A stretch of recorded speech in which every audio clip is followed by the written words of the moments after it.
October 12, 1945, Camp Crossroads, Oklahoma. The convoy of trucks carrying German women POWs rolled through the gates, the prisoners exhausted, terrified, expecting torture and starvation.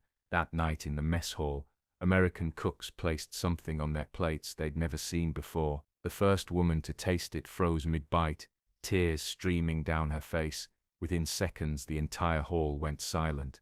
What could make battle-hardened women from Nazi Germany stop eating and stare at their plates in complete shock? One of them refused it entirely, saying she wouldn't feed this to her dog. The answer would shatter everything they believed about their enemies, about America, and about what it meant to be defeated. This simple meal would change their lives forever, but not in any way they could have imagined. The convoy of 6 military trucks rolled through the gates with engines rumbling low and tires crunching over the gravel road that led into the camp compound. Dust clouds rose behind them like smoke signals announcing their arrival to everyone within the chain-link fences, topped with coils of barbed wire that glinted in the fading afternoon light. Sergeant James Morrison stood at the guard post watching them come, clipboard in hand, his uniform already darkened with sweat stains despite the cooling October air. He'd been stationed at Camp Crossroads for 8 months now, processing thousands of German prisoners who'd been shipped across the Atlantic after the war ended in May. But this convoy was different. Word had come down from command 3 days ago that they'd be receiving their first group of female prisoners, women who'd served in various capacities for the Wehrmacht and Nazi regime, and the entire camp had been buzzing with nervous energy ever since. The other guards had made jokes, crude ones mostly, but Morrison had seen the anxiety beneath the bravado. Nobody quite knew what to expect. These weren't the hardened SS officers or regular infantry soldiers they'd grown accustomed to handling. These were women, and that changed everything. The lead truck came to a stop in the processing area, its brakes hissing as the driver killed the engine. Morrison walked over, his boots clicking against the pavement, and nodded to the driver who jumped down from the cab. 2 more guards approached from the other side, hands resting on their holsters, not out of immediate threat, but out of protocol. The canvas flap at the back of the first truck pulled aside, and what Morrison saw made his chest tighten with something between pity and professional detachment. Women, maybe 20 of them packed into the truck bed, sat on the benches built into either side. Their faces were drawn, eyes hollow with exhaustion and fear, skin pale beneath layers of road dust. Their uniforms, once the grey-green of the Wehrmacht, were now faded and torn in places, patched with mismatched fabric. Some still wore their caps, others had lost them somewhere along the journey from the East Coast processing center where they'd first landed on American soil. One woman near the front couldn't have been more than 19, her blonde hair tied back in a braid that had come loose, strands hanging around her face. She stared at Morrison with wide blue eyes that reminded him uncomfortably of his younger sister back in Ohio. Another woman, older, maybe in her 30s, sat ramrod straight with her jaw clenched, defiance radiating from every line of her body, even though her hands trembled slightly, where they gripped the edge of the bench. A third woman held a small cloth bundle in her lap, clutching it like it contained everything she had left in the world. Morrison had seen that look before on the faces of refugees fleeing the bombed-out cities of Europe. It was the look of someone who'd lost everything except what they could carry.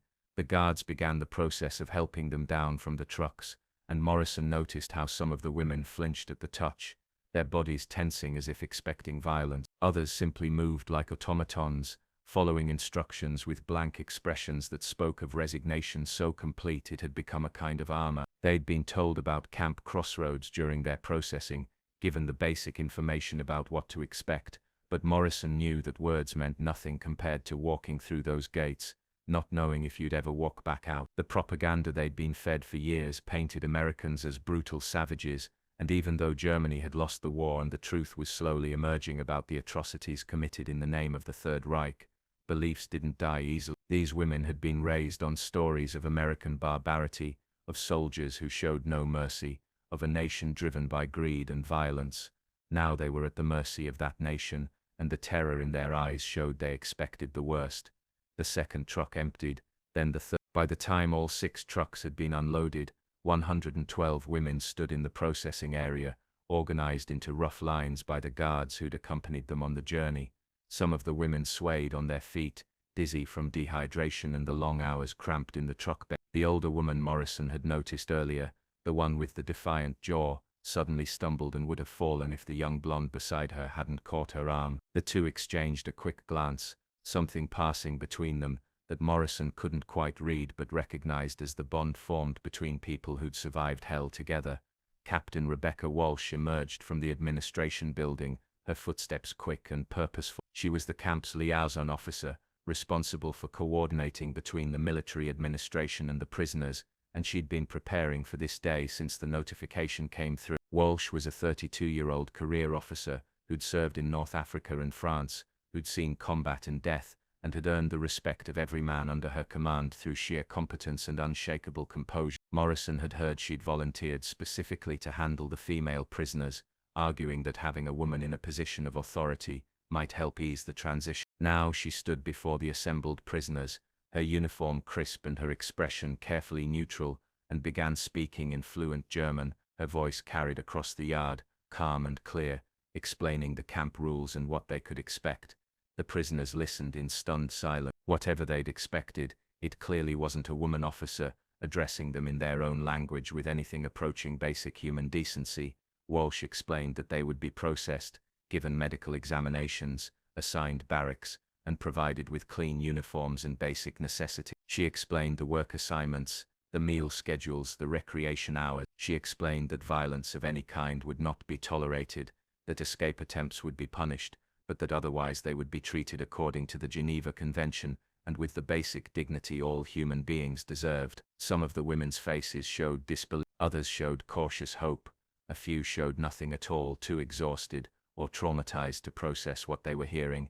When Walsh finished her speech, she nodded to Morrison and the other guards who began directing the prisoners toward the medical building for their initial examination. The women moved slowly, helping those who struggled, and Morrison found himself struck by the way they took care of each other despite their own exhaustion. Whatever else these women had been, whatever they'd believed or done in service to a regime that had brought so much suffering to the world, they were still human beings who'd formed bonds of survival and solidarity. That night, after the processing was complete, and the women had been assigned to their barracks in the newly constructed section of the camp, Morrison stood on the guard tower looking out over the compound. Lights glowed in the barracks windows, and he could see shadows moving inside, women settling into bunks and trying to find some measure of comfort in their new reality. Tomorrow would bring the first full day of camp life, the first work assignments, the first interactions beyond the formal processing. Tomorrow would bring the breakfast mess call, and with it, something that nobody in the camp administration had quite anticipated would become the catalyst for everything that followed. Tomorrow, these women who'd been raised on black bread and potatoes, who'd survived the final desperate months of a collapsing regime on rations that barely sustained life, would walk into an American military mess hall and confront an abundance so staggering, it would shatter every assumption they'd been taught about their enemy.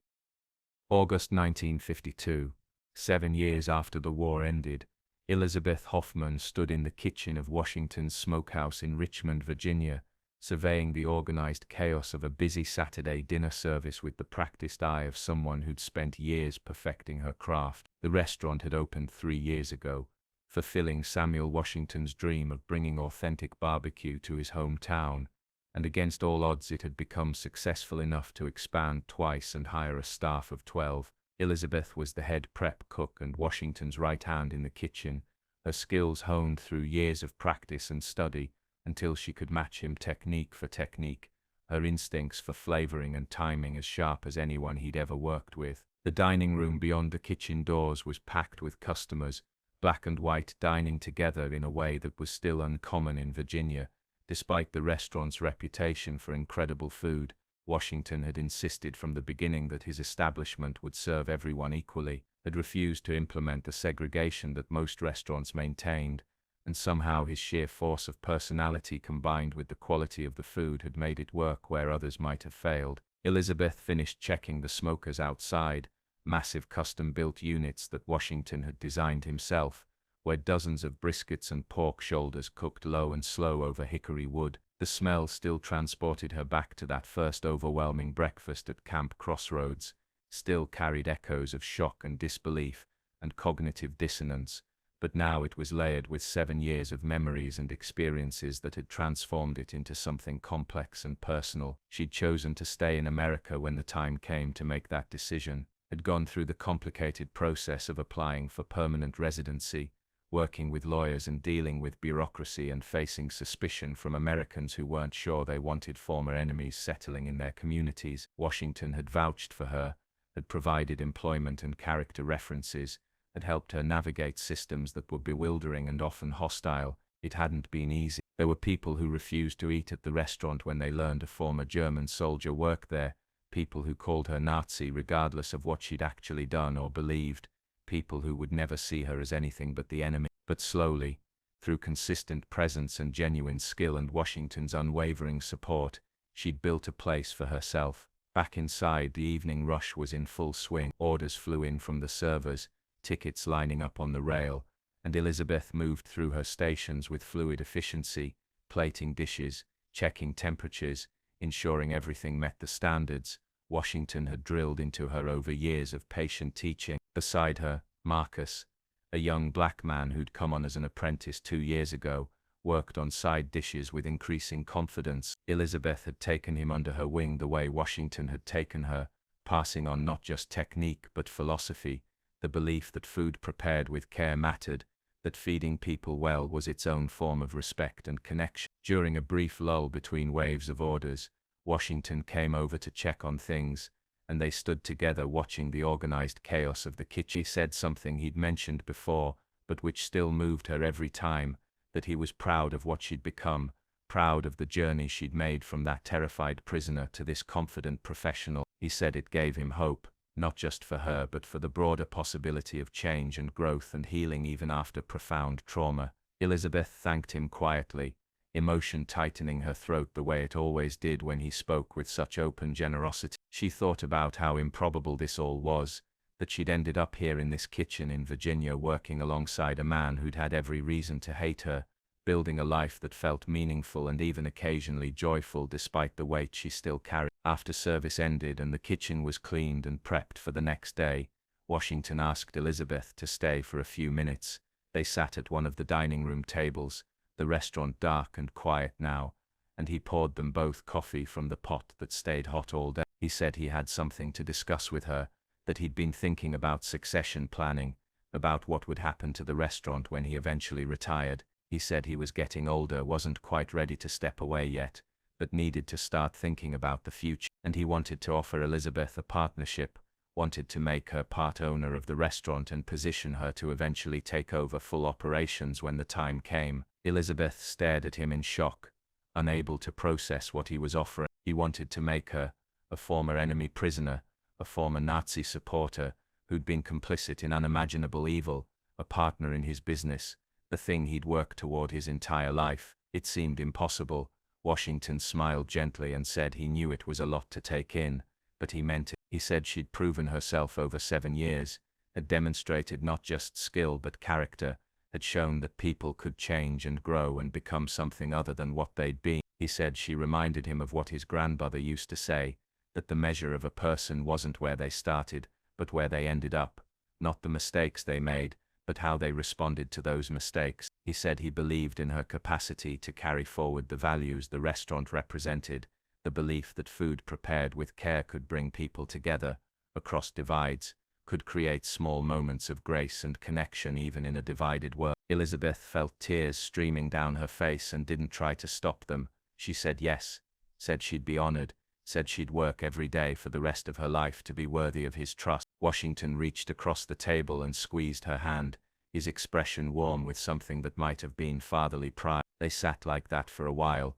drinking coffee in the quiet restaurant, two people whose paths should never have crossed, but who'd found in each other something precious and unexpected. On her way home that night, walking through Richmond's streets under the glow of streetlights, Elizabeth thought about the journey that had led her here, from propaganda and blind belief to the shattering reality of defeat, from terror and confusion in that prison camp, to the overwhelming abundance of American rations, from the devastating revelation of what the Nazi regime had actually done to the slow, painful work of reckoning and growth, from prisoner to student to skilled professional to now partner in a successful business, from enemy to colleague, to something that felt almost like family. She thought about Greta, who'd returned to Germany and with whom Elizabeth still corresponded regularly. Greta had married, had children, was building a life in a country still divided and struggling but slowly healing. Her letters spoke of difficulty and grief, but also of hope, of the German people slowly confronting their past and trying to build something better. She thought about Hannah Miller, who'd also returned and become a nurse again, dedicating her life to healing in conscious opposition to the destruction she'd been part of. She thought about Liesl Braun, who'd stayed in America like Elizabeth and now taught at a university, helping students understand history and its lessons. She thought about Captain Walsh, who'd left the military after the war but who Elizabeth still heard from occasionally, warm letters from a woman who'd chosen to see humanity in enemies, and who'd helped create the space for transformation. She thought about all the women who'd passed through Camp Crossroads, each carrying their own burdens, each finding their own paths forward or failing to find them, each living proof that people were complex and change was possible, but never guaranteed. And she thought about the food, the barbecue that had shattered her assumptions and opened her eyes to possibility, the careful teaching that had given her purpose and skill, the abundance that had demonstrated values more effectively than any speech, the simple act of being fed well when she expected to be treated badly,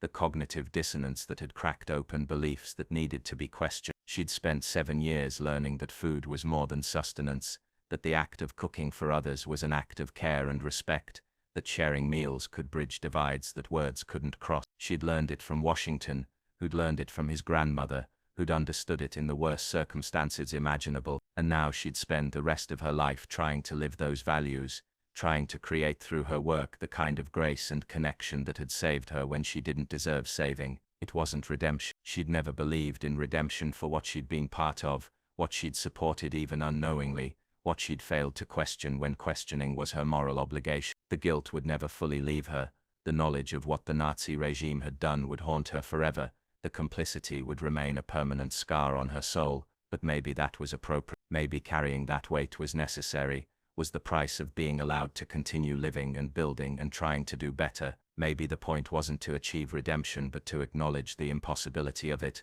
while still choosing to move forward with purpose and intention. The restaurant was that choice made visible, every perfectly smoked brisket, every carefully balanced sauce, every meal served with attention and care, every customer who left satisfied, every young cook she trained in both technique and value. It all added up to something that might not erase the past but could at least stand against it, could demonstrate that a different way was possible. That night, alone in her small apartment, Elizabeth pulled out an old photograph that she kept in a drawer. It showed the kitchen crew at Camp Crossroads, taken by Walsh during one of the last days before the camp closed, and the prisoners were transferred elsewhere or released. Washington stood in the center, surrounded by 30 women in prison uniforms, all of them smiling despite everything, all of them holding spatulas or spoons or other kitchen implements like weapons or trophies. Elizabeth was in the front row, standing next to Greta, both of them younger and thinner than they'd become, but already showing signs of the strength they'd developed through the crucible of that experience. She looked at that photograph and saw echoes of everything that had followed. The skills learned,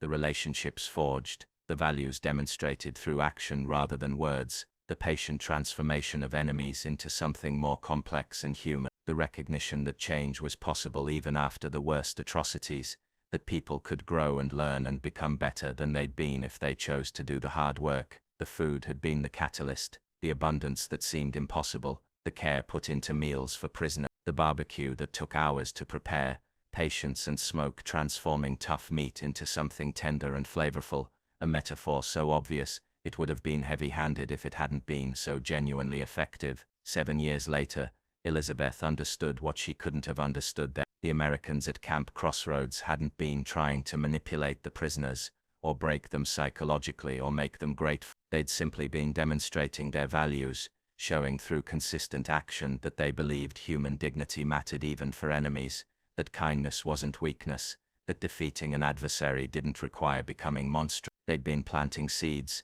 trusting that some of them would take root, that exposure to a different way of being would create possibilities that hadn't existed before, and for Elizabeth at least it had worked. Not easily, not quickly, not without tremendous pain and struggle and ongoing grief for what had been lost and what had been done, but it had worked. She was proof that transformation was possible, that the long road from ignorance to awareness to something like wisdom could be traveled if you committed to the journey and had guides along the way who believed in your capacity to change. Tomorrow she'd return to Washington's smokehouse as a partner, with new responsibilities and new opportunities to shape what the restaurant became. She'd train more young cooks, would pass on not just technique but philosophy, would help create an environment where food became a vehicle for connection and grace. She'd keep perfecting her craft, keep learning, keep pushing herself to be better, and she'd do it all while carrying the weight of her past, while acknowledging her complicity, while refusing the easy comfort of forgetting or minimizing what the Nazi regime had done, because that was the bargain, that was the deal she'd made with herself and with history. She got to keep living, got to build something meaningful, got to experience moments of satisfaction and even joy, but she had to remember, had to bear witness, had to ensure that the lessons of that terrible time weren't lost or softened or reduced to comfortable narrative. The food helped with that too. Every time she prepared barbecue the way Washington had taught her, every time she put care and attention into creating something that would nourish and satisfy others, she was reminded of that first overwhelming breakfast and everything it had set in motion. The shock of abundance, the shattering of assumptions, the beginning of a journey she was still traveling. Elizabeth put the photograph away and prepared for bed, her body tired from the long day, but her mind still processing everything that Washington had offered her. Tomorrow would bring new challenges and new possibilities, but for tonight, she was simply grateful, grateful for patient teachers and unexpected grace, grateful for the possibility of change even after the worst failures, grateful for food prepared with care and the values it represented, grateful to be alive and able to work towards something better even if she could never fully escape what had been. Outside, Richmond slept under a summer sky, the city quiet and peaceful. In kitchen throughout America, preparations were being made for tomorrow's meals, food being cooked and stored and ready, and in a small apartment on the edge of town, a former prisoner of war lay down to rest, carrying the weight of history, but also the hope of a future she was helping to build, one meal at a time. Dawn broke over Camp Crossroads with the kind of clear October sky that promised a warm day ahead, the sun rising orange and vast over the flat Oklahoma plains that stretched in every direction like an ocean of grass. Inside Barrack 7, Elizabeth Hoffman woke to the sound of a bugle call that echoed across the compound, the same call that had been waking prisoners for months, but which now served as her first official summons to the strange new routine of captivity. She lay on her bunk for a moment, staring at the wooden slats of the bunk above her where Greta Fisher slept, listening to the sounds of the other women beginning to stir around her. 96 women shared this barrack, sleeping in bunks, stacked 3 high along both walls, and the air was thick with the smell of unwashed bodies and nervous sweat. Despite the showers they'd been allowed the night before, Elizabeth had barely slept. Every time she'd closed her eyes, her mind replayed the events of the past 6 months like a nightmare she couldn't escape. The final days in Berlin as the Russians closed in from the east and the Americans and British from the west, the desperate evacuation to the countryside, the surrender, the processing camps where thousands of German soldiers and support personnel had been sorted and catalogued, like inventory, the ship that brought them across the Atlantic, packed so tight in the hold that you couldn't lie down without touching 3 other people. And now this place, Camp Crossroads, where they'd been told they would work and wait until someone decided what to do with them. She pushed herself up, her muscles aching from the thin mattress and the weeks of travel, and looked around the barrack. Women were moving slowly, pulling on the grey uniforms they'd been issued, uniforms that looked like something between prison garb and regular military clothing, no insignia, no ranks, just plain grey shirts and pants that marked them as prisoners and nothing more. Some of the women moved with military efficiency habits from their training overriding their fear and exhaustion, others moved like ghosts, going through the motions without really being present. Greta climbed down from her bunk, her face still swollen from crying the night before. She was 21, had served as a radio operator for the Wehrmacht, and had spent most of the previous evening sobbing quietly into her pillow, while Elizabeth held her hand through the gap between their bunks. Now she tried to smile, tried to put on a brave face, but Elizabeth could see the terror still swimming in her eyes. They'd become friends during the transport, bonded by shared fear, and the need for some human connection in the chaos of defeat. Outside, guards were calling for the prisoners to assemble for morning roll call, The women filed out into the compound yard, forming up in lines the way they'd been instructed during processing. The air was cool but not cold, comfortable for October in Oklahoma, though many of the women hugged themselves as if they were freezing. Captain Walsh appeared with a clipboard, accompanied by 2 guards, and began the count. She read off numbers instead of names, reducing each woman to a designation that stripped away identity but also, perhaps, offered a strange kind of anonymity. Elizabeth was prisoner 2. Greta was 2. They stood side by side as the count proceeded, watching the sun continue its climb and listening to Walsh's voice call out the numbers in steady succession. When the count was complete and everyone accounted for, Walsh switched to German again. Her tone was brisk but not cruel. She explained that they would now proceed to the mess hall for breakfast, that they would have 30 minutes to eat, and that afterward they would receive their work assignments. She warned them that any fighting, any theft, any disruption of camp order would result in immediate punishment. She reminded them that they were prisoners of war but that they would be treated fairly as long as they followed the rules. Then she dismissed them and pointed toward a long, low building at the far end of the compound, the mess hall. The women began walking, still in their rough formation, with guards flanking them on either side. Elizabeth could feel her stomach cramping with hunger.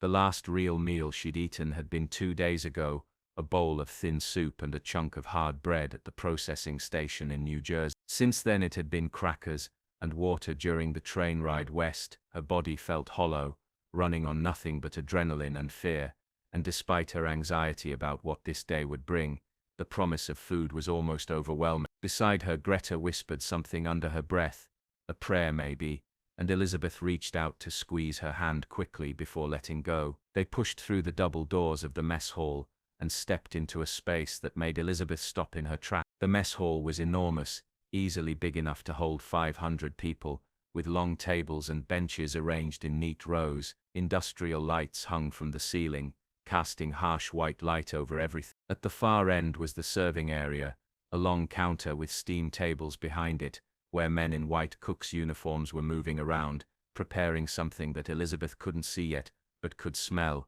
The smell hit her like a physical force and her knees nearly buckled. It was real meat, cooking, the scent of fat and smoke, and something sweet mixing together into an aroma, so powerful and so completely unexpected, that Elizabeth felt tears spring to her eyes before she could stop them. She wasn't alone. All around her women had stopped walking, their faces showing shock and confusion and disbelief. Some were crying, others just stared toward the serving counter with expressions that looked almost like pain. They'd been told Americans had resources, had wealth beyond what Germany could muster after years of total war, but this was beyond anything they'd imagined. This wasn't just food, this was abundance. The guards motioned them forward, and the women began moving again, forming a line that snaked toward the serving counter. Elizabeth found herself shuffling forward in a daze, her mind struggling to process what was happening. As she got closer, she could see what the cooks were preparing and her breath caught in her throat. Trays of meat,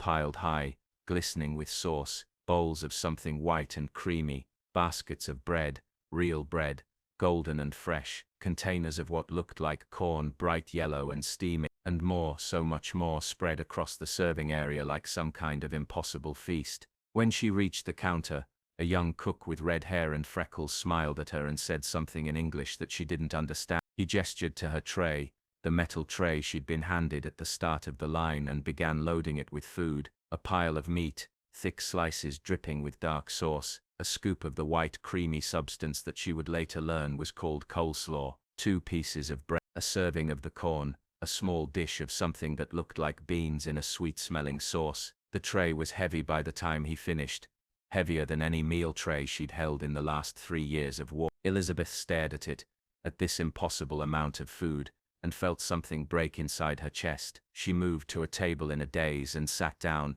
placing the tray in front of her. Greta sat beside her, her own tray just as full, tears streaming down her face. All around them, women were sitting with their trays, staring at the food, some picking up their forks with shaking hands while others just cried silently. Elizabeth picked up a piece of the meat with her fork. It was warm, tender, falling apart at the slightest pressure. She brought it to her mouth and took a bite, and the taste exploded across her tongue with an intensity that made her gasp. It was smoky and sweet and rich, flavored with spices she couldn't identify, cooked until it was so tender it practically melted. Fat and juice filled her mouth and she had to close her eyes because the sensation was so overwhelming it bordered on painful. She'd forgotten that food could taste like this. For years, meals had been about survival, about consuming whatever calories you could find to keep your body functioning. Taste had become irrelevant, but this was something else entirely. This was food as pleasure, as abundance, as a statement of wealth and power that said more than any propaganda poster ever could. Beside her, Greta had taken a bite and frozen, her eyes wide, her hands suspended, halfway to her mouth, with the fork still between her lips. When she finally swallowed, she looked at Elizabeth with an expression of such complete confusion that it would have been funny under any other circumstance. All around the mess hall, the same scene was playing out, women eating in stunned silence, some sobbing, some laughing with a kind of hysterical disbelief, some just staring at their trays, as if they'd been presented with something from another world entirely. Sergeant Morrison walked the perimeter of the mess hall, watching the prisoners eat with a mixture of professional vigilance and something that felt uncomfortably like guilt. He'd seen plenty of enemy soldiers break down when they first encountered American rations, had watched hardened Wehrmacht veterans cry over cans of peaches and slices of white bread. But this was different. These weren't soldiers who'd been living in foxholes and eating whatever they could scavenge from a battlefield. These were women who'd been part of the support apparatus of a massive military machine, and while that machine had been brutal and evil in its aims, these individuals sitting before him looked like nothing more than exhausted, terrified human beings confronting a reality that shattered everything they'd been taught to believe. Captain Walsh stood beside him, her arms crossed, her expression carefully neutral. She'd been watching the prisoners since they sat down, noting every reaction, every tear, every moment of disbelief. When she spoke, her voice was low enough that only Morrison could hear. She said she'd expected something like this, but not quite this intense, not this visceral. The propaganda they'd been fed for years had painted America as a nation of cutthroat capitalists who cared nothing for anyone beyond their own profit, a place where the poor starved in the streets while the rich got fatter, a country barely holding together under the weight of its own greed and corruption. To walk into a prison camp, a place where they had every reason to expect the worst treatment imaginable, and be confronted with food that exceeded what most of them had eaten even before the war started, was a cognitive dissonance so complete it was breaking something fundamental in their understanding of the world. Morrison nodded, but said nothing. He'd grown up during the Depression, had seen real poverty, had known what it was like to go to bed hungry, so he understood better than most that America wasn't the paradise some made it out to be. But he also understood that even with all its flaws, even with the inequality and the injustice that still plagued the nation, there was an abundance here that most of the world couldn't imagine. The industrial capacity that had won the war hadn't just produced tanks and planes and bombs, it had produced food in quantities that staggered the mind. And now, standing in this mess hall watching enemy prisoners weep over plates of barbecue, he felt the full weight of that power in a way he never had before. At one of the tables near the back, an older woman suddenly stood up, her chair scraping loudly against the floor. Her face was red, her hands clenched into fists, and she was shouting something in German that Morrison couldn't understand, but Walsh clearly could. Walsh moved quickly, crossing the mess hall in long strides, and Morrison followed. The woman was still shouting, her voice cracking with emotion, and the women around her were trying to calm her down, pulling at her arms, speaking to her in urgent whispers. When Walsh reached the table, she spoke in German, her tone firm but not harsh, and the woman turned to her with wild eyes. The shouting stopped, but the woman was still breathing hard, her whole body shaking. Walsh asked her something, and the woman responded in a flood of words, gesturing at her tray, at the mess hall, at everything around them. Morrison caught a few words he recognized: Lügen, lies, unmöglich, impossible, Hölle, hell. The woman was saying they'd been told America was hell, that prisoners were tortured and starved, that surrender meant death or something worse than death. She was saying she'd believed it, had fought until the bitter end because she believed surrender meant horror, and now she was here, in a prison camp, being fed better than she'd eaten in 5 years, and she didn't know what was real anymore. Her voice dropped to something between a whisper and a sob. She said she couldn't reconcile it, couldn't make sense of it, and the not knowing was worse than anything because it meant everything she'd believed might be a lie, and if that was true, Then what had it all been for? Walsh put a hand on the woman's shoulder and spoke quietly, words that Morrison couldn't hear but which seemed to have some effect. The woman's shoulders slumped and she sat back down, putting her face in her hand. The women around her reached out, touching her arms, her back, offering whatever comfort they could. Walsh stayed for a moment longer, then returned to where Morrison stood. Her face was tight with something he couldn't quite read. She said the woman's name was Hannah Miller, that she'd been a nurse attached to a field hospital on the Eastern Front, that she'd seen things no one should have to see and had held on to her beliefs about America because letting go of them meant admitting she'd been part of something monstrous. Now those beliefs were cracking, and she was terrified of what would be left when they finally shattered completely. Morrison watched Miller, sitting with her face in her hands, surrounded by women who were little better off than she was, and felt something twist in his chest. This wasn't victory, this wasn't justice, this was just the grinding aftermath of a war that had consumed millions of lives, and left the survivors picking through the rubble trying to figure out how to keep living. At another table, a young woman with short dark hair had pushed her tray away, and was staring at it with an expression of such revulsion that Morrison thought she might be sick. She was saying something to the woman next to her, shaking her head, and the other woman was trying to get her to. The dark-haired woman refused, her voice rising, and Morrison caught the word that gave him chills even though he didn't speak German. Hund, dog. Walsh heard it too and her jaw tightened. She walked over to that table and crouched down beside the dark-haired woman, speaking softly in German. The woman looked at her with eyes that were bright with tears, and something that looked like anger. She responded in rapid German, her words tumbling over each other, and Walsh listened without interrupting. When the woman finished, Walsh was quiet for a long moment. Then she spoke, her voice still soft but with an edge of steel beneath it. She spoke for maybe 2 minutes, never raising her voice, never showing anger, but saying something that made the dark-haired woman's face crumble. The woman looked down at her tray, at the food she'd pushed away, and fresh tears spilled down her cheeks. She picked up her fork with a shaking hand, and took a small bite, chewing slowly as if each movement cost her everything. Walsh stood and returned to Morris. He asked what the woman had said and Walsh's expression was grim.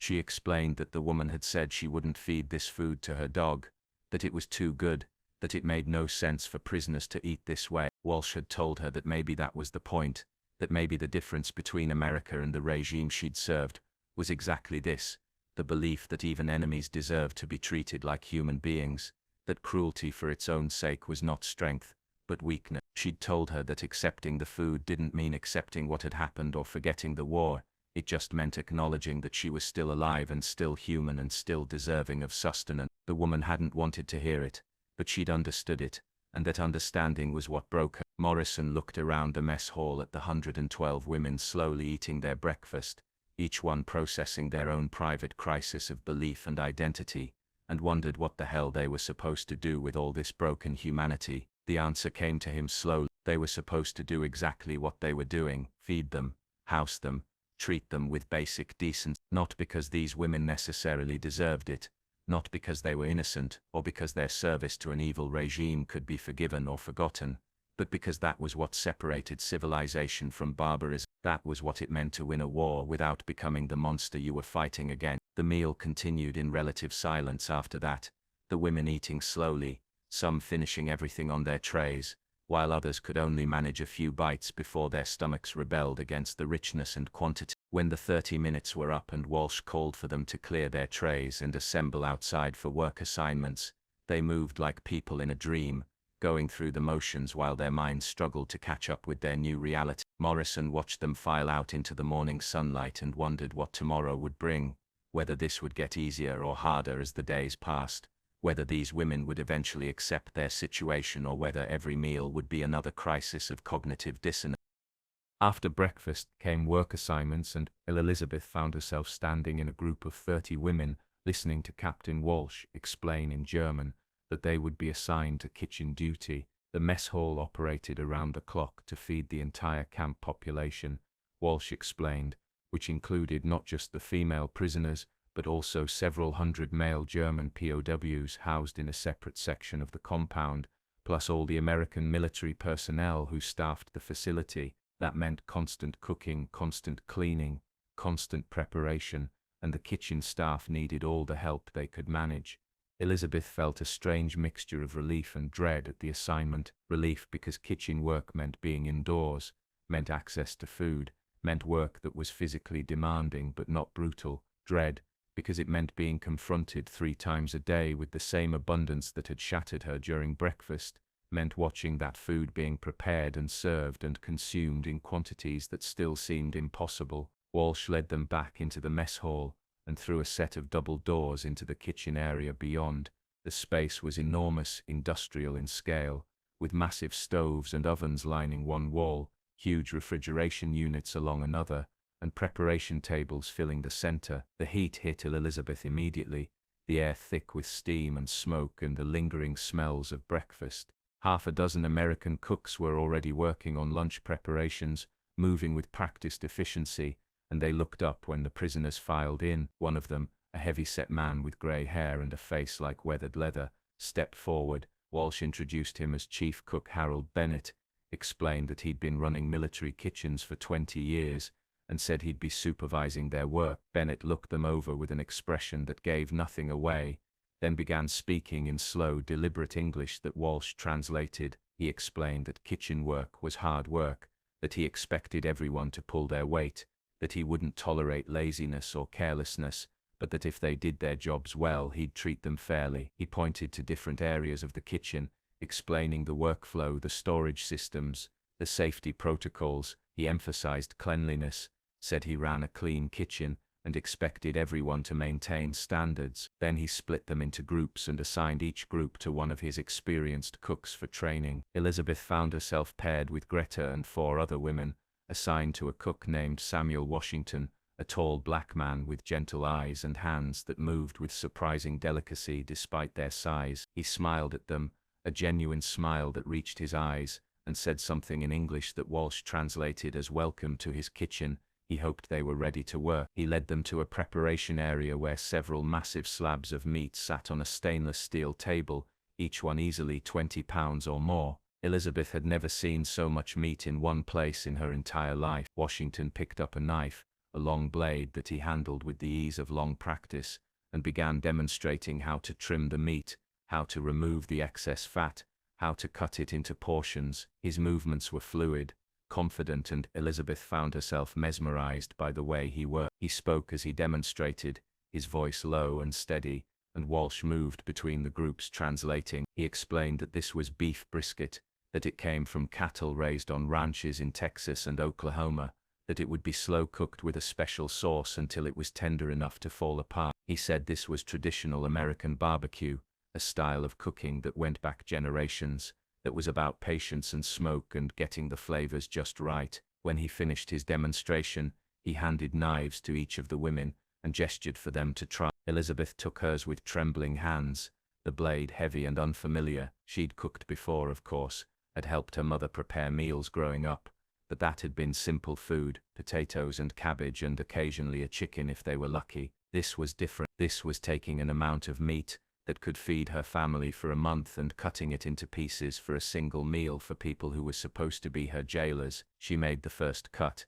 the knife sliding through the meat with surprising ease, and Washington nodded in approval. He made a small adjustment to her grip, showing her how to hold the knife for better control, and then stepped back to let her continue. Beside her, Greta was working on her own piece, her face tight with concentration. The other women in their group were similarly focused, and slowly the pile of trimmed meat began to grow. As they worked, Washington moved between them, offering gentle corrections, demonstrating techniques, encouraging them with smiles and nods even though they couldn't understand his words. There was something about his presence that put Elizabeth at ease, a calmness that seemed to radiate from him and diffuse some of the tension that had been coiled in her chest since breakfast. After the meat was trimmed, Washington led them to another area where large metal drums sat on wheeled carts. He opened one and the smell that emerged made Elizabeth's eyes water. It was intense, complex, sweet, and tangy and smoky all at once. Washington explained through Walsh that this was his barbecue sauce,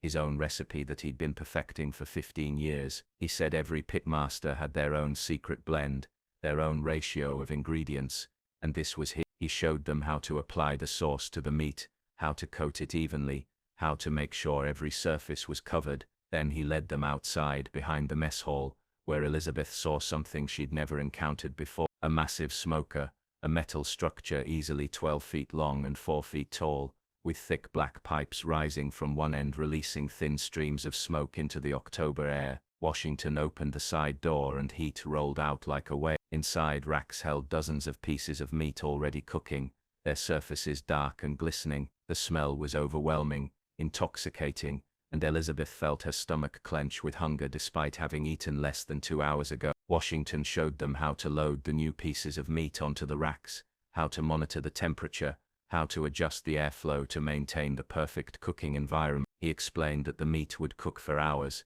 slowly absorbing the smoke from the hickory wood that burned in the firebox, until it reached the perfect tenderness. He said this wasn't fast food, wasn't something you could rush, that good barbecue required patience and attention and respect for the process. As Elizabeth helped load the meat into the smoker, her hands slick with sauce, she found herself thinking about what Washington had said. Patience, attention, respect. These were not words she associated with prison camps or military efficiency. These were words that suggested care, craftsmanship, even love. Why would anyone put this much effort into feeding prisoners? Why would they take the time to slow cook meat for hours when they could simply boil it or fry it and be done with it? The question gnawed at her as they finished loading the smoker and returned inside to begin cleaning the preparation area. It gnawed at her through the rest of the morning, as they learned how to prepare the side dishes, the coleslaw and beans and cornbread that would accompany the meat at lunch. It gnawed at her during the brief break they were given when Walsh explained they could sit in the shade and drink cold water from a dispenser that seemed to produce an endless supply. And it was still gnawing at her when lunch service began and she found herself standing behind the serving counter,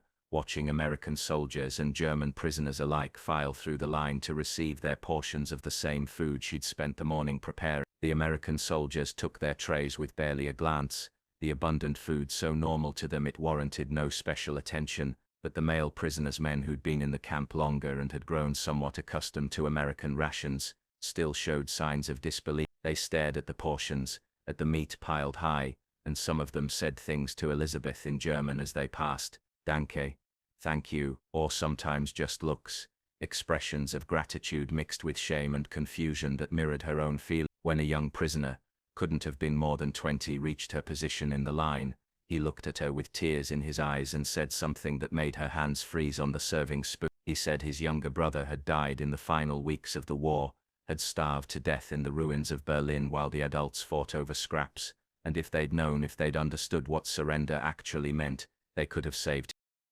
That night in Barrack 7, as the lights dimmed and the women prepared for sleep, something broke.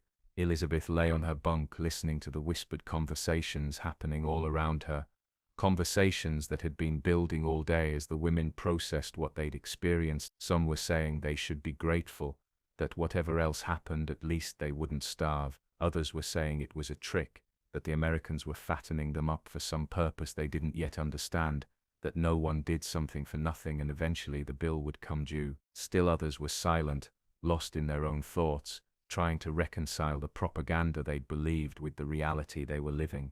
Greta lay in the bunk above Elizabeth, and Elizabeth could hear her crying softly, the way she'd been crying every night since they arrived. Elizabeth reached up through the gap between bunks and found Greta's hand holding it tight, offering what comfort she could without words. Then Hannah Miller stood up from her bunk near the center of the room, her face hard in the dim light filtering through the windows, and her voice cut through the whispered conversations like a knife. She spoke in German, loud enough for everyone to hear, and the other women fell silent. She said they needed to talk about what was happening, about the food and the treatment and what it all meant. She said she'd been thinking about it all day, turning it over in her mind, and she'd come to a conclusion that scared her, but that she believed was true. She said the Americans were doing this deliberately, feeding them this way, treating them with what appeared to be decency, because it was more effective than any torture or deprivation could be. She said they were breaking them psychologically, making them dependent on American generosity, making them grateful to their captors, and eventually they'd be so thoroughly broken that they'd believe anything the Americans told them. She said it was insidious and clever, and they needed to resist it, needed to tame who they were and what they'd fought for, needed to maintain their dignity and their beliefs even in captivity. Several women nodded in agreement, their faces showing relief that someone had put into words what they'd been feeling. But others looked uncertain, and one woman near the back, a former teacher named Liesl Braun who'd served as an administrator in the military education system, stood up and spoke in a quiet voice that somehow carried through the barrack. She said she understood the fear, understood the desire to make sense of their situation by fitting it into familiar patterns of manipulation and control, but she wondered if maybe they were looking at it wrong. She said she'd spent the day in the kitchen, had watched Samuel Washington teach them how to cook with a patience and kindness that seemed genuine, had seen the way he smiled when they got something right, had noticed that he treated them like people worth teaching rather than prisoners to be used. She said she'd been thinking about the young man at lunch who'd told Elizabeth about his brother, about all the young men who'd died in the final weeks and months of a war that was already lost, and she wondered if maybe the real insidious thing wasn't American kindness but the propaganda that had convinced them kindness was a weakness or a trick. Miller's face flushed red and she shouted that Braun was already broken, already turned, already betraying everything they'd believed in. Braun shook her head and said she wasn't betraying anything, she was just questioning whether what they'd believed had ever been true in the first place, and maybe that was what they should all be doing instead of clinging to lies because the truth was too painful. The argument escalated quickly, voices rising, other women joining in on one side or the other, the barracks erupting into chaos as weeks of suppressed fear and confusion finally found an outlet. Some women were defending the regime they'd served, saying that whatever its flaws it had at least been honest about its enemies, that Germany had fought for its survival and its value. Others were pushing back, saying that survival built on lies and atrocities wasn't survival at all, that the values they'd fought for had been twisted into something monstrous. Some were crying, some were shouting, some were trying to calm everyone down but being drowned out by the noise. Elizabeth sat on her bunk still holding Greta's hand, and felt paralyzed by the chaos. She understood both sides, felt pulled in both directions, because part of her wanted to cling to the beliefs she'd been raised with while another part of her knew those beliefs had led to this, to defeat and captivity and the collapse of everything she'd thought was solid. The door to the barracks flew open and Captain Walsh strode in, flanked by 2 guards, her voice cut through the noise like a whip crack, sharp and commanding in German, ordering everyone to be silent immediately. The women fell quiet, some still crying, some still glaring at each other, but quiet. Walsh looked around the barracks, her expression unreadable, and then spoke in a tone that was firm but not angry. She said she understood they were struggling, that everything they were experiencing was challenging their understanding of the world, and that it was natural to feel confused and frightened and angry. She said arguments and debates were acceptable, even healthy, but screaming matches at night that disturbed the entire camp were not. She said if they needed to talk to process what was happening, she would arrange for group discussions during recreation hours where they could speak openly without fear of punishment. She said the only rules were basic respect and no violence, and as long as they followed those rules they could question and debate and argue all they wanted. She said she wasn't here to tell them what to think or believe, only to maintain order and ensure their basic welfare. Then she did something that made Elizabeth's breath catch.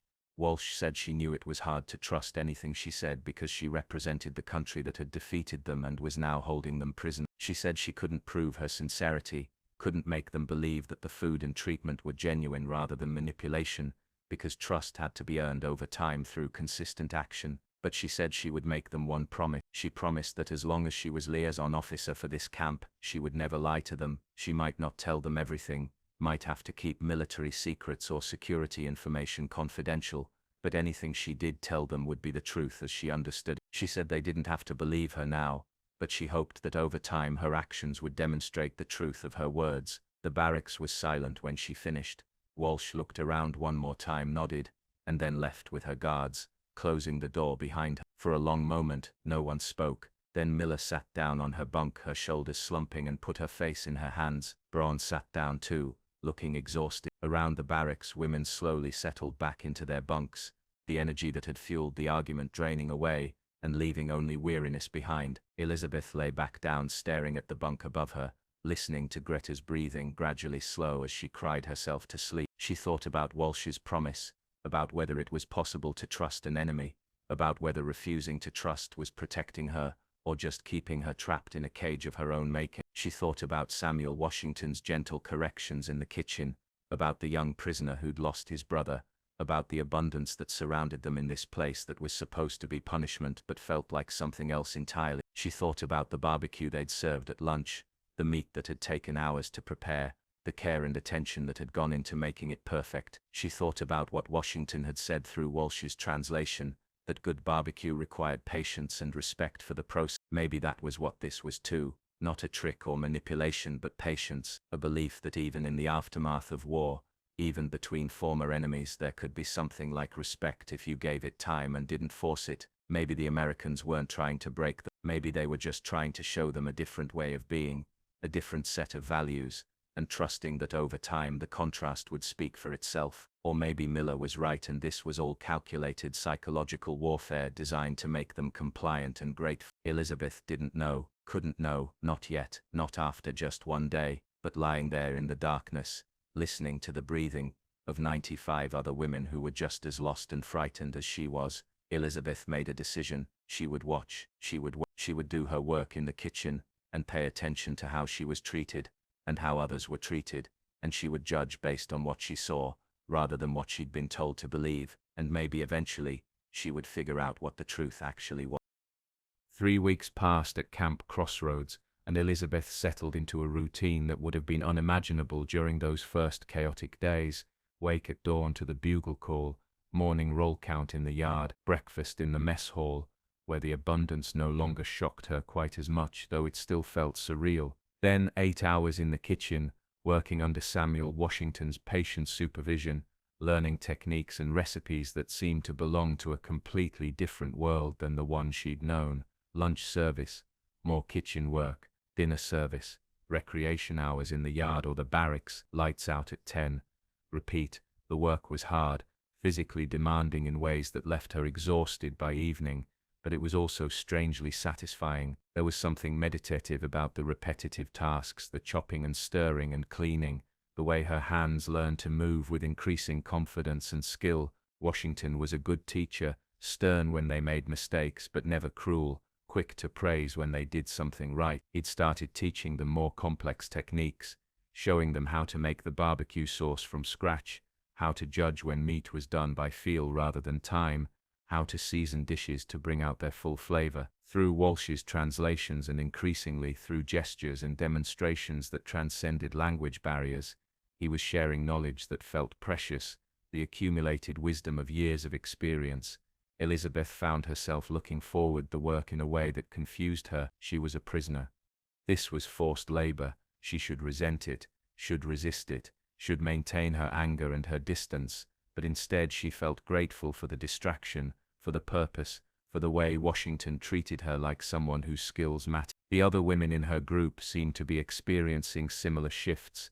Greta had stopped crying every night and had started asking Washington questions, pointing at ingredients or techniques, and waiting for Walsh to translate his explanation. 2 of the other women, former factory workers named Ilsa and Marta, had developed a friendly competition over who could trim meat faster and more cleanly, their growing skill evident in the neat piles they produced. Only one woman in their group, a sullen former secretary named Helga, remained hostile and resentful, doing the minimum required and glaring at anyone who seemed to be enjoying themselves. The entrant came on a Wednesday morning during the preparation for lunch. Washington was teaching them how to make cornbread, a simple quick bread that was a staple of American Southern cooking. He showed them how to mix the cornmeal with flour and eggs and buttermilk, how to get the proportions right, how to test the batter's consistency. Then he poured the mixture into large cast iron skillets and slid them into the oven. When they came out 20 minutes later, golden and steaming, he cut a piece and offered it to Elizabeth to taste. She took a bite and the flavor exploded in her mouth, sweet and savory and rich, the texture crumbly and moist at the same time. Without thinking, she smiled, a genuine smile of pure pleasure, and said in German that it was wunderbar, wonderful. Washington saw her expression and laughed, a deep warm laugh that seemed to come from his belly, and even though he couldn't understand her words, he understood her meaning. He said something in English, still laughing, and Walsh, who was nearby translating for another group, heard him and smiled. She called over that Washington said Elizabeth was a natural, that she had good instincts, and that he thought she could become a fine cook if she kept practicing. Elizabeth felt her face flush with something that might have been pride, and the feeling was so unexpected and so completely out of place in her situation that she almost laughed herself. Here she was, a prisoner of war, taking pride in praise from an enemy soldier about her ability to make cornbread. It was absurd, it was impossible, it was somehow exactly what she needed in that moment. Greta was watching her with wide eyes, and then she smiled, and suddenly both of them were laughing, real laughter that had nothing to do with humor and everything to do with relief and release, and the sudden recognition that it was possible to feel something other than fear and grief and confusion. Washington watched them laugh, and his expression softened into something gentle and knowing, as if he understood exactly what was happening and why it mattered. The moment broke when Helga made a disgusted sound and muttered something in German about traitors and collaborators, her voice dripping with contempt. Elizabeth's laughter died and she felt shame wash over her, hot and uncomfortable. Helga was right, wasn't she?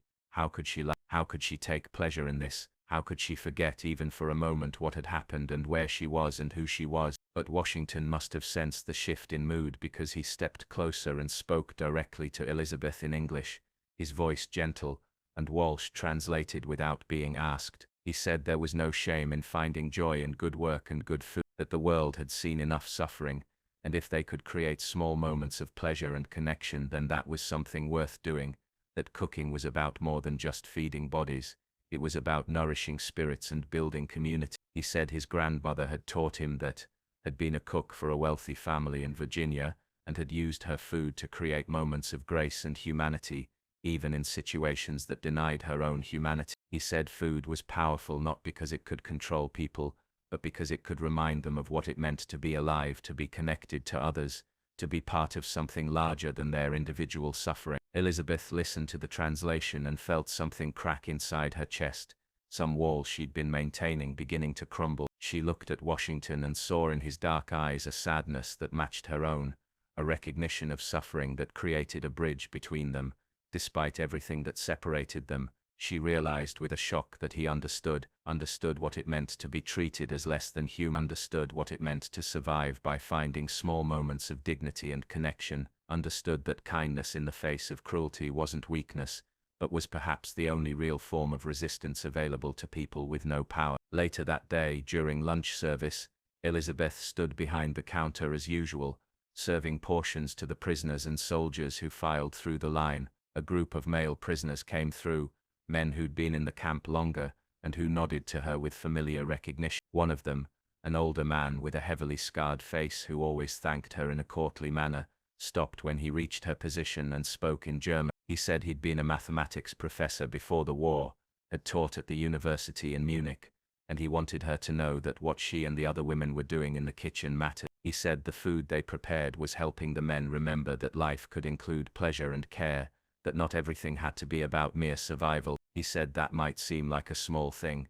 but it was actually one of the most important things, because if they lost the ability to appreciate beauty and kindness and effort, then they lost something essential to being human. Elizabeth felt tears prick her eyes and had to look away. When she looked back, the professor was gone, moving down the line with his tray, but his words stayed with her. That evening, during recreation hours, Elizabeth found herself part of a group discussion that Captain Walsh had organized in response to the first night's argument. About 40 women had gathered in an open area of the compound, sitting on benches or the ground, and Walsh had introduced the concept simply. They could talk about anything they wanted, ask any questions, express any concerns, and as long as they remained respectful, she would answer as honestly as she could. For the first hour, most of the women stayed silent, suspicious of the invitation. Then, Liesl Braun, the former teacher, asked a direct question. She asked Walsh why the Americans were feeding them so well when they could get the same labor for much less food. Walsh considered the question seriously before answering. She said there were probably multiple reasons, that nothing in war or politics was ever simple, but she could share her understanding. She said partly it was practical, that well-fed workers were more productive and caused fewer problems. Partly it was legal, that the Geneva Convention required certain standards of treatment, but partly, and she believed this was the most important part, it was about values. She said America wasn't perfect, wasn't paradise, had its own deep problems with inequality and injustice, but there was a belief woven into the national identity that all people had certain basic rights, that cruelty for its own sake was wrong, that even enemies deserved a baseline of human dignity. She said those values had been tested, and often failed throughout American history, but they still mattered, still shaped policy and behavior in important ways. She said the goal wasn't to make the prisoners love America, or forget what had happened, but simply to demonstrate that a different way was possible, that defeating an enemy didn't require becoming monstrous yourself. The women listened in silence, and Elizabeth could see them processing, weighing Walsh's words against their own experiences and beliefs. Then Hannah Miller, who'd been quiet since the first night's argument, spoke up. She asked if Walsh really believed that, if she really thought values and principles mattered more than power and self-interest. Walsh met her eyes steadily and said yes. She did believe that, though she also believed people were complicated and could hold multiple motivations at once. She said she'd served in combat, had killed enemy soldiers, had made decisions that resulted in deaths, and she'd done those things because she believed the war was necessary and just. But she'd also tried to hold on to her humanity throughout it, tried to remember that the people she was fighting were still people, and she believed that distinction mattered even if it was sometimes hard to maintain. Miller nodded slowly, her expression unreadable, and the discussion moved on to other topics. But Elizabeth saw something shift in Miller's face, some calculation being made, some internal argument reaching a new stage. That night, lying in her bunk, Elizabeth thought about everything that had happened over the past 3 weeks, the shock of arrival, the first overwhelming meal, the chaos and arguments, the slow settling into routine, the unexpected pleasure of learning to cook, Washington's kindness, the professor's words, Walsh's honest answer. She thought about the person she'd been when she arrived, so certain in her beliefs, even as those beliefs crumbled under the weight of reality, and the person she was becoming, uncertain about everything but at least willing to question and observe and learn. She didn't know what would happen next, didn't know how long they'd be here or what would become of them eventually, but she knew something had changed fundamentally. The food hadn't just fed her body, it had opened a door in her mind, had created space for doubt and questioning, and the possibility of different answers than the ones she'd been taught. Whether that was manipulation or liberation, she still couldn't say for certain, but lying there in the darkness, she found herself grateful for it, either way. November brought colder weather to Camp Crossroads, and with it came a shift in the camp's atmosphere that had nothing to do with temperature. Orders came down from command that all prisoners were to attend a mandatory assembly in the main hall, something that had never happened before, and the rumors started immediately. Some women said they were being shipped elsewhere to different camps or back to Germany. Others said new prisoners were arriving and they needed to make room. Still others, the pessimists, said something bad was coming, that the decent treatment had been temporary, and now they'd face the reality of captivity. Elizabeth walked to the assembly hall with her group from the kitchen, Washington among them, because all camp personnel had been ordered to attend as well.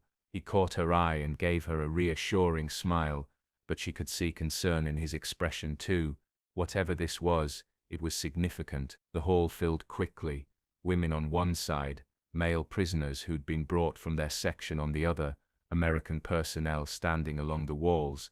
Captain Walsh stood at the front with a screen and a film projector, her face grave. When everyone was settled, she began speaking in German, her voice carrying through the hall with unnatural clarity in the tense silence. She said what they were about to see would be difficult, that some of them might not believe it or might want to deny it, but that it was important they understood the full truth of what the regime they'd served had done. She said she wasn't showing them this to punish them or to make them feel guilty, but because knowledge mattered, because understanding the past was necessary for building any kind of future. She said they could leave if they chose, could walk out at any point, but she hoped they would stay and bear witness. The lights dimmed and the projector whirred to life. The footage that appeared on the screen made Elizabeth's stomach drop. Camps, concentration camps, but not prison camps like the one they were in. These were something else entirely, something that made Camp Crossroads look like a vacation resort.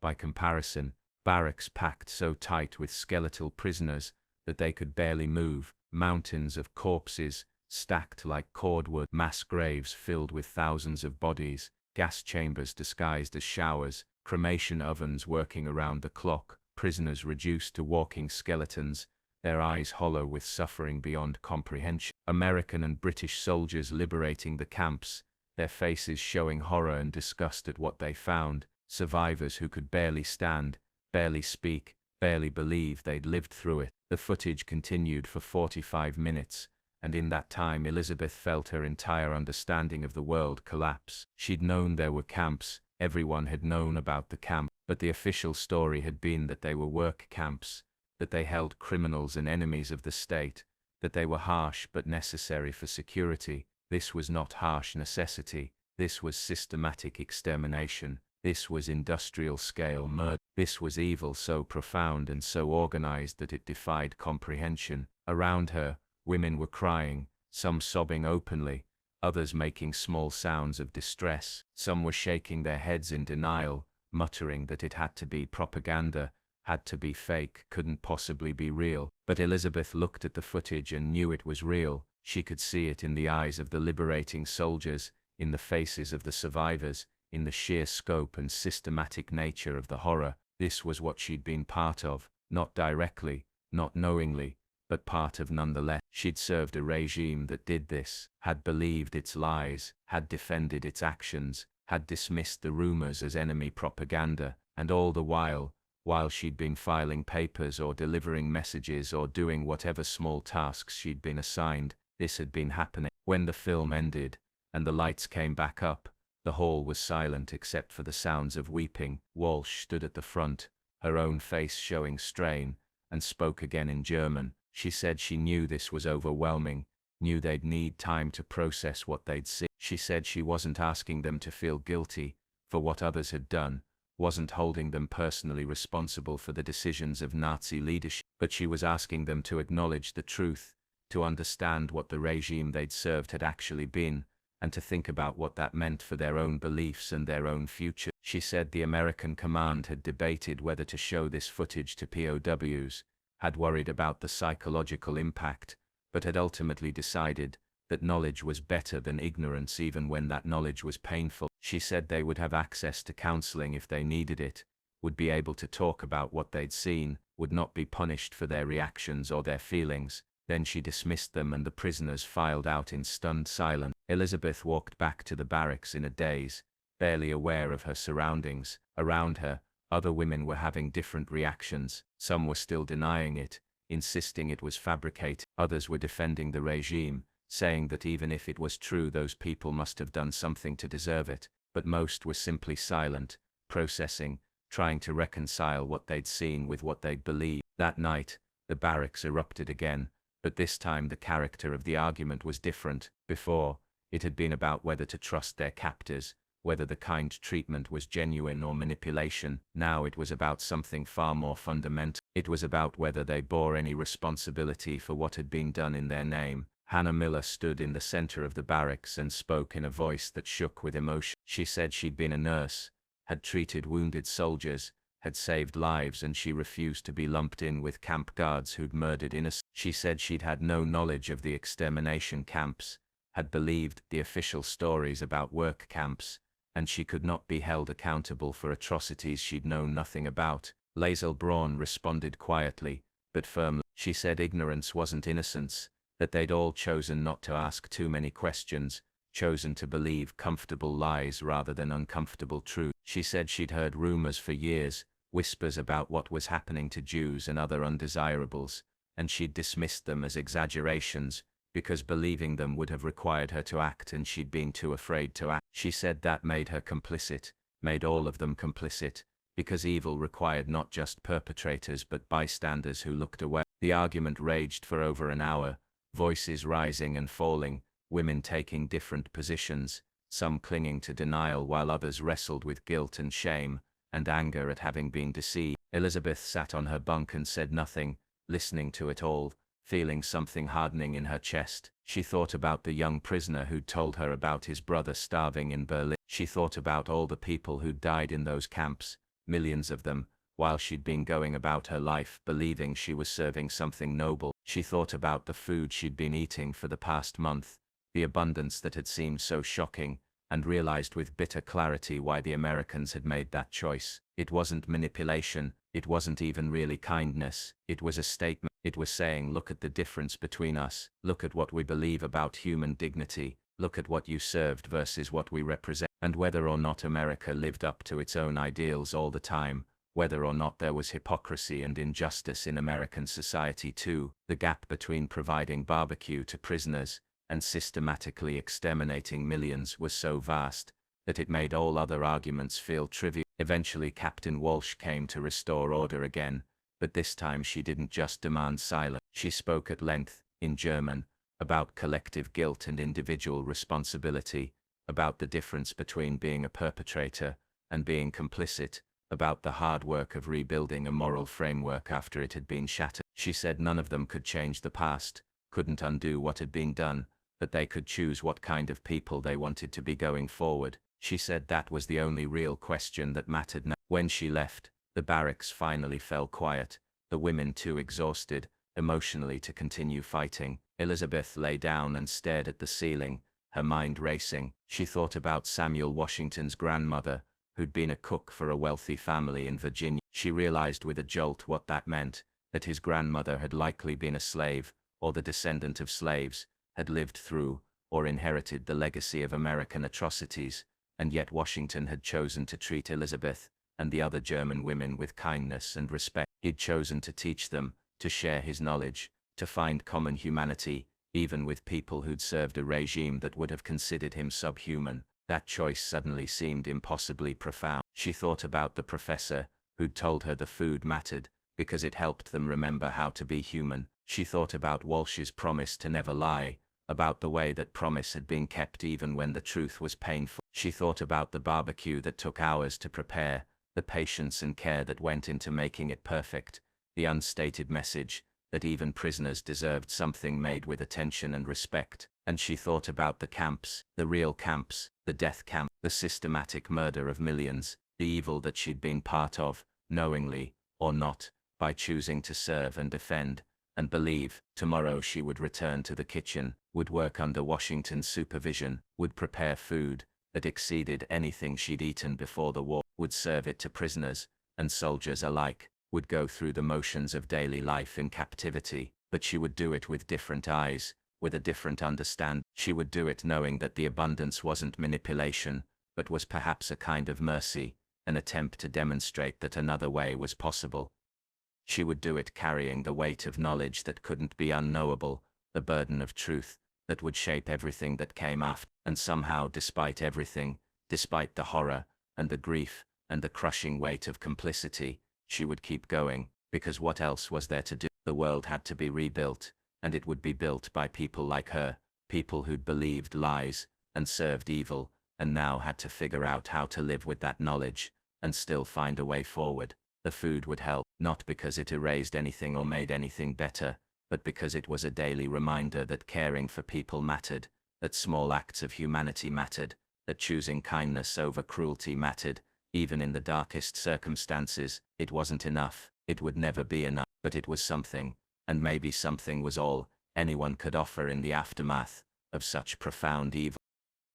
Spring came to Camp Crossroads 6 months after the arrival of the first female prisoners, bringing with it warmer weather and a subtle shift in the camp's dynamics that would have been impossible to imagine that first overwhelming day. Elizabeth stood in the kitchen beside Samuel Washington, working on a new recipe he was teaching them, her movements confident and practiced now, her hands knowing exactly how to handle the knife, how to judge doneness by touch, how to adjust seasonings to achieve the perfect balance. Greta worked at the next station over, humming softly to herself, something she'd only started doing in the past month as the tight knot of fear she'd carried for so long finally began to loosen. Around them, 30 women moved through the kitchen with practiced efficiency, many of them having progressed from basic prep work to more complex tasks, some of them showing genuine talent that Washington had been carefully nurturing. The morning meal service had ended an hour ago, and now they were preparing for lunch,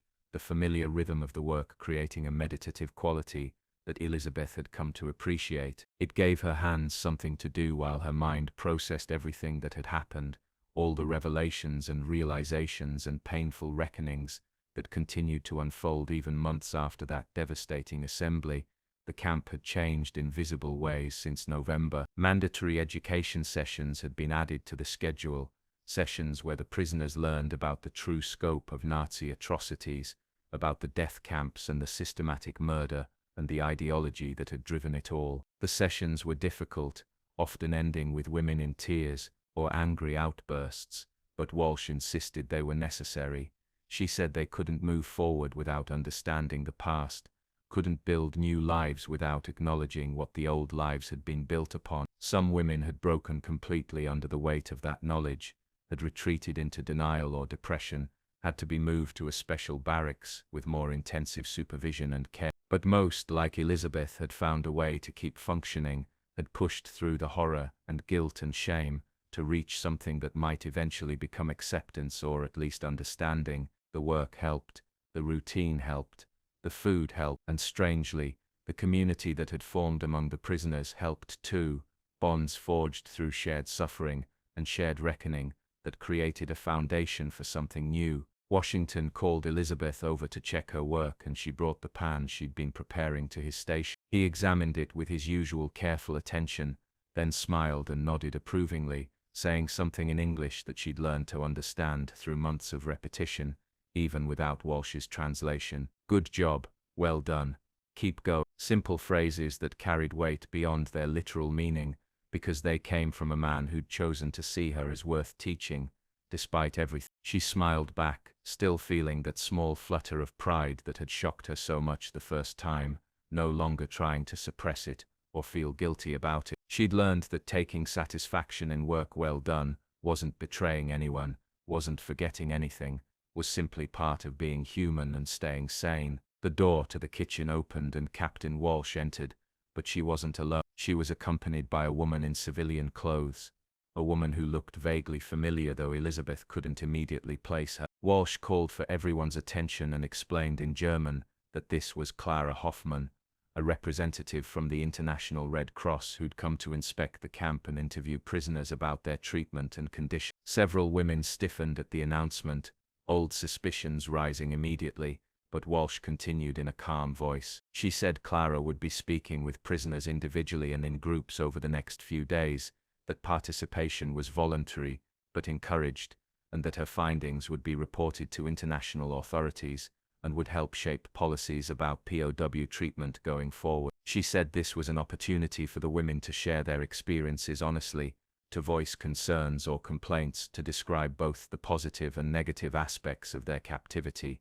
Clara stepped forward and spoke in German herself, her accent marking her as Austrian. She said she understood the women might be wary, might not trust her, but that her organization was neutral and committed to humanitarian treatment for all people regardless of nationality or past action. She said anything they told her would be kept confidential unless they gave permission otherwise, and her goal was simply to understand their situation and ensure they were being treated according to international standards. After Walsh and Clara left to set up interview spaces, the kitchen buzzed with whispered conversations. Some women were saying they wouldn't participate, wouldn't give the Americans any opportunity to use their words against them. Others were saying maybe this was their chance to complain about conditions or ask for different treatment.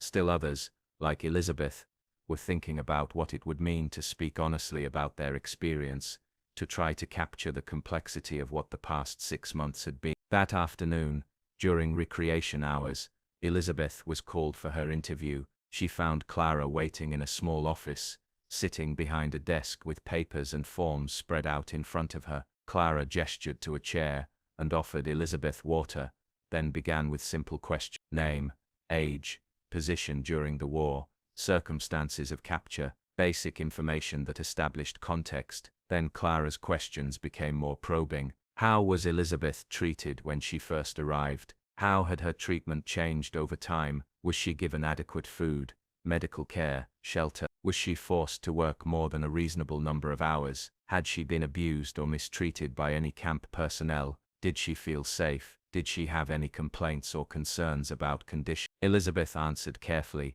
trying to be honest, but also trying to capture nuance that simple yes or no answers couldn't convey. She said the food was far better than adequate, was in fact better than anything she'd eaten even before the war. She said the work was hard but not brutal, and that her supervisor treated her with respect and patience, teaching her skills rather than simply extracting labor. She said she felt safe from physical harm, though the psychological and emotional difficulty of captivity was significant. And then, surprising herself, she told Clara about the assembly in November, about the footage of the death camps, about the way that revelation had shattered her understanding of everything. Clara listened without interrupting, making occasional notes, her expression sympathetic but professional. When Elizabeth finished, Clara was quiet for a moment before speaking. She said she'd conducted interviews at dozens of POW camps across America and Europe, had seen many different approaches to prisoner treatment, and that what she was hearing about Camp Crossroads was unusual. She said most camps provided adequate care according to Geneva Convention standards,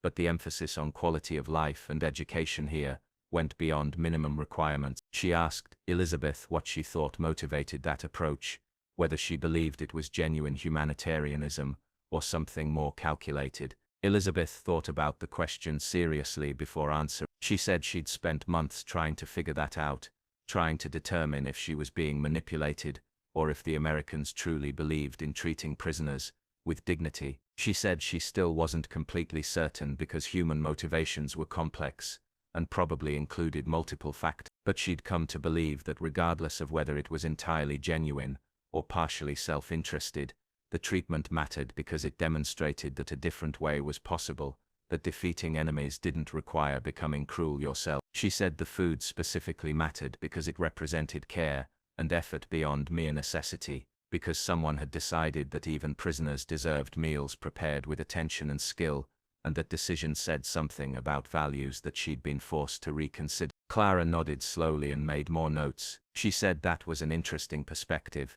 that many prisoners she'd interviewed either praised their treatment uncritically or rejected it entirely as manipulation, but Elizabeth seemed to be trying to hold multiple truths at once. Elizabeth said that was because the situation was multiple truths at once, that her captors could be genuine in their values while also using those values strategically, that she could feel grateful for decent treatment while also carrying the burden of guilt about what she'd been part of, that the world was more complicated than the propaganda had made it seem. The interview continued for another 30 minutes before Clara thanked her and said she could return to her barrack. Elizabeth left feeling strangely lighter, as if articulating her thoughts to someone neutral had helped clarify them in her own mind. That evening, over dinner in the mess hall where Elizabeth and the other kitchen workers ate alongside the guards and administrative staff in a break from the usual separation, Washington sat down next to her. He spoke in slow English, and Elizabeth understood enough now to follow the gist,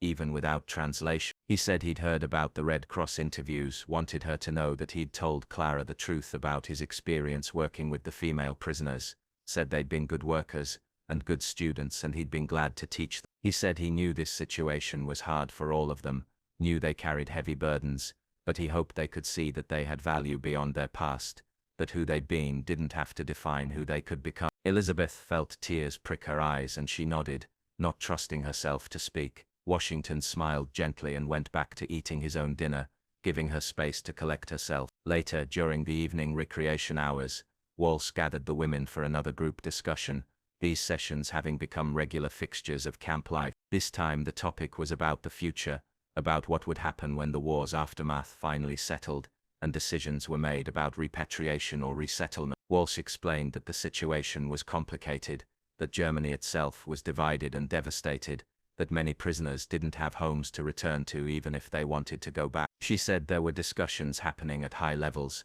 about allowing some POWs to remain in America if they chose, to build new lives in a country that didn't yet know how to feel about German immigrants given the recent conflict. She asked the women to think about what they wanted, where they saw themselves in a year or 5 years or 10, what kind of lives they hoped to build from the ruins of the old ones. The women's responses varied wildly. Some said they wanted to go home no matter what, needed to find out what had happened to family members, needed to be part of rebuilding Germany even though the task seemed impossible. Others said they had nothing to go back to, their families dead or scattered, their cities destroyed, and the thought of starting over in America seemed less daunting than trying to resurrect what had been lost. Still others said they didn't know, couldn't think that far ahead, were just trying to survive each day and would worry about the future when it arrived. Elizabeth listened to it all and realized she didn't know either. The person she'd been before would have said immediately that of course she'd return to Germany, that it was her homeland, her identity, her duty, but that person had believed in things that turned out to be lies,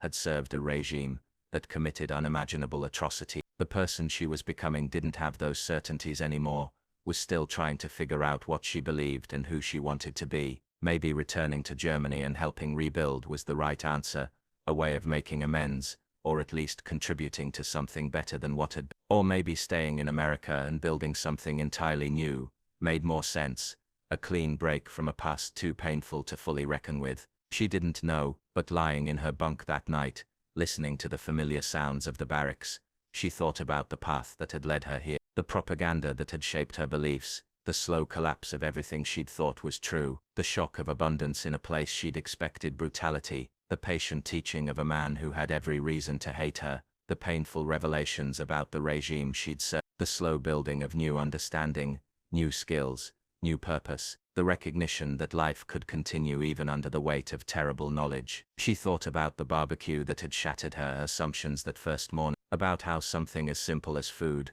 prepared with care, could communicate values more effectively than any speech or document, about how being treated with dignity, even when you didn't deserve it, could change the way you understood the world, about how the long road from ignorance to awareness, to something like wisdom was paved with thousands of small moments of grace and revelation. Tomorrow she would return to the kitchen, would work under Washington's supervision, would prepare meals for hundreds of people, would continue learning, growing, reckoning with the past, while trying to build toward a future she couldn't yet fully envision. The food would still be abundant, the work would still be hard, the emotional burden would still be crushing some days and manageable others, but she would keep going because that was what humans did. They kept going, they found reasons to cook and eat, and laugh and learn, even in the darkest circumstances. They built small communities of care and connection, even among former enemies. It wasn't redemption. She didn't believe in redemption, not for what had been done, but it was something, a foundation, maybe, a starting point, a recognition that the world contained both profound evil and unexpected kindness, and the choice of which to perpetuate was the only choice that really mattered. Outside the barracks, the Oklahoma night was cool and clear, stars visible in the vast darkness above the plains. Inside, 96 women slept or lay awake with their thoughts, each carrying their own burdens, each finding their own way through the aftermath of catastrophe. In the kitchen, massive slabs of meat sat in the smokers, cooking slowly through the night, patience and smoke transforming them into something that would feed hundreds in the morning. And in the small office where Clara Hoffman compiled her note, pages filled with testimony about food and work and treatment and transformation, about a prison camp that had somehow become a place where former enemies learned to see each other as human beings,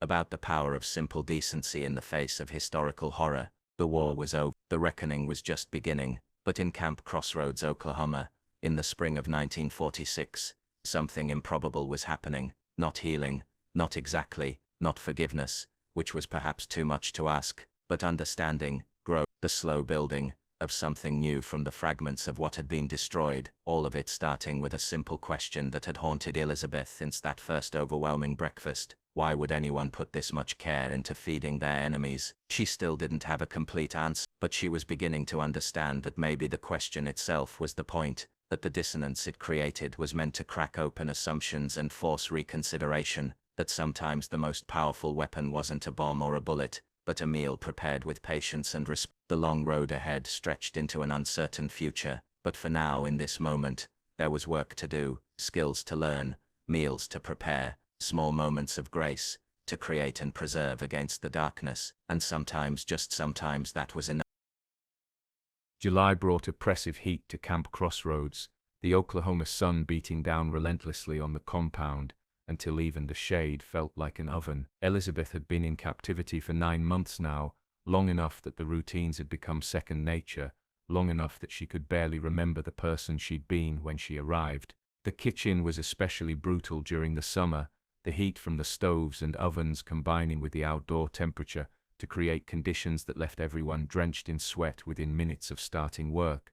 But Washington insisted on maintaining standards regardless of the heat, as good cooking didn't take breaks for weather, and so they persevered, drinking gallons of water and taking frequent breaks, but continuing to produce the same quality meals that had become the unexpected hallmark of Camp Crossroads. On this particular afternoon, Elizabeth was teaching a newly arrived group of prisoners how to prepare coleslaw, showing them the proper way to shred cabbage, how to mix the dressing, how to achieve the right balance of creamy and tangy that Washington had taught her months ago. It felt surreal to be in the teaching position, to be passing on knowledge that she'd acquired in captivity, but Washington had started having his more experienced workers train the newcomers, said it built leadership skills, and helped the new arrivals integrate faster. The new women watched Elizabeth with the same mixture of suspicion and confusion that she remembered feeling during her own first days, and she tried to be patient with their questions and their skepticism about the abundant food and relatively decent treatment. During the afternoon break,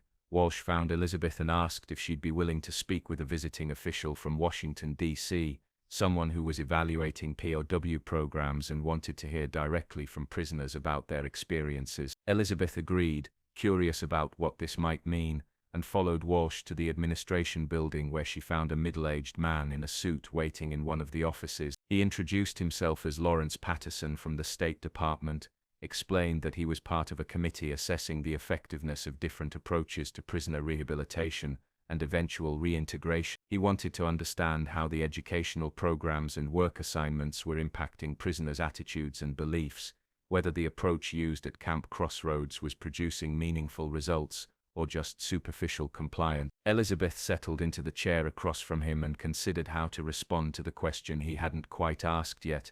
Patterson began with standard inquiries about her background, her role during the war, her circumstances of capture, establishing baseline information. Then he asked directly what she'd learned during her time at Camp Crossroads, how her thinking had changed, whether she believed the American approach to prisoner treatment was effective. Elizabeth took a deep breath and decided to be completely honest, to share the full complexity of her experience rather than giving him the simple answer he might want. She said she'd learned that everything she'd been taught about America was wrong, or at least incomplete, that the reality was far more nuanced than propaganda had suggested. She said she'd learned that abundance wasn't the same as decadence, that treating people with dignity wasn't weakness, that values could be more than just words if people committed to living them even when it was difficult or costly. She said she'd learned actual skills in the kitchen, skills that gave her a sense of purpose and competency that had been stripped away by defeat and captivity. But she also said she'd learned the full truth about what the Nazi regime had done, about the death camps and the systematic murder, and that knowledge would haunt her for the rest of her life regardless of how well she was treated now. She said the education programs were effective but also traumatic, that forcing prisoners to confront the reality of what they'd been part of was necessary but devastating, that some women had broken under the weight of it while others like herself had found a way to carry it and keep functioning. Patterson listened intently, making occasional notes, his expression giving nothing away. When she finished, he asked whether she thought this approach would work with all prisoners, or whether there was something specific about the women at Camp Crossroads that made them receptive to it. Elizabeth considered the question carefully before answering. She said she thought women might be more receptive simply because they'd generally been in support roles rather than combat positions, had less blood on their hands even if they were still complicit in the larger machinery of evil. She said she thought younger prisoners adapted better than older ones, that people who'd been deeply invested in Nazi ideology were less likely to genuinely change their beliefs even when confronted with evidence of atrocity. She said she thought the combination of decent treatment and hard truth was more effective than either element alone would be, that being fed well while also being forced to watch footage of death camps created a cognitive dissonance that was impossible to ignore, that the contrast itself was the point. Patterson nodded, and asked a final question that made Elizabeth's breath catch. He asked if she wanted to return to Germany when the time came or if she'd prefer to stay in America. Elizabeth realized she still didn't have a clear answer to that question despite thinking about it constantly for months.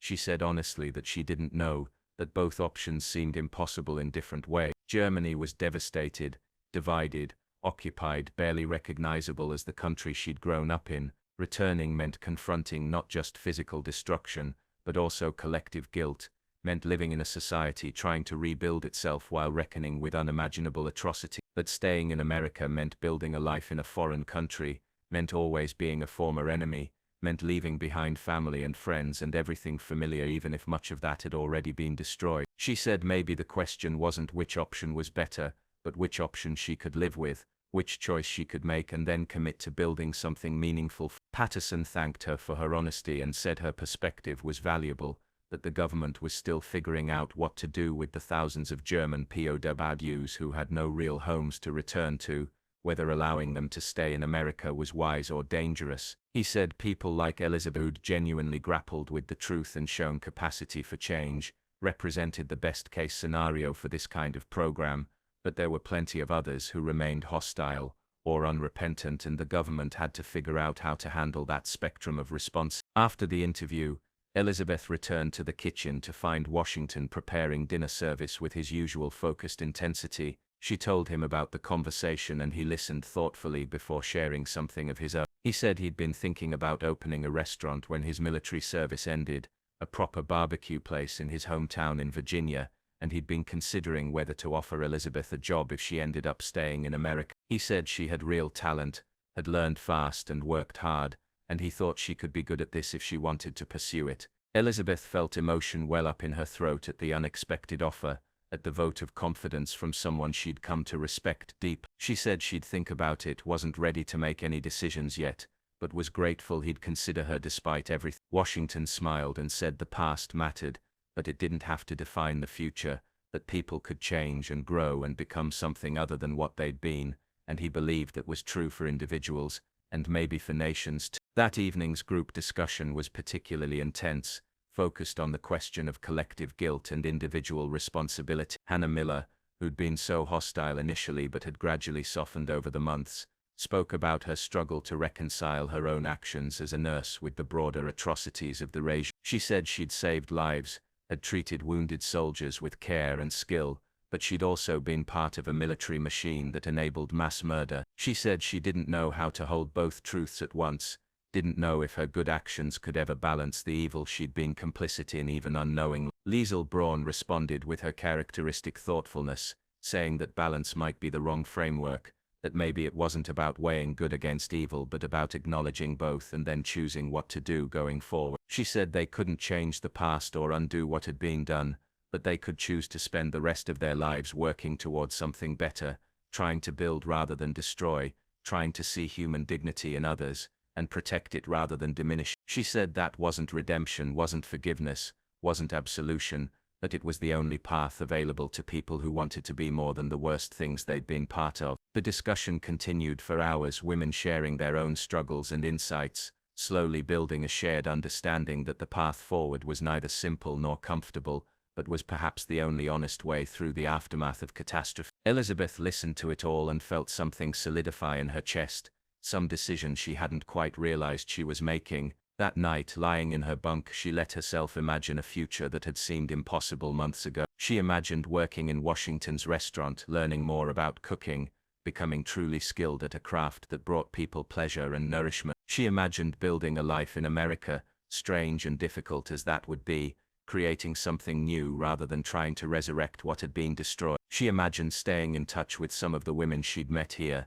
Greta especially, building friendships that transcended their shared trauma and became something genuine and sustaining. She imagined eventually being able to think about the past without being crushed by the weight of it, being able to acknowledge her complicity without letting it paralyze her, being able to live with purpose despite carrying knowledge that could never be unknowable. It wasn't forgiveness, it wasn't redemption, it wasn't absolution, but it was possibility, which was more than she'd had when she arrived 9 months ago, believing the world as she knew it had ended. Maybe it had ended. Maybe the war had destroyed not just cities and lives but entire ways of understanding the world, entire frameworks of belief and identity. But from those ruins, something new could be built if people were willing to do the hard work of examining their beliefs, questioning their assumptions, and choosing to move forward with eyes open to both the worst and best of human capacity. The food had been the catalyst for that reckoning. The abundance that seemed impossible, the care put into meals for people who were supposed to be enemies, the patient teaching of skills that suggested prisoners had value beyond their labor, the consistent demonstration through action rather than words that dignity mattered,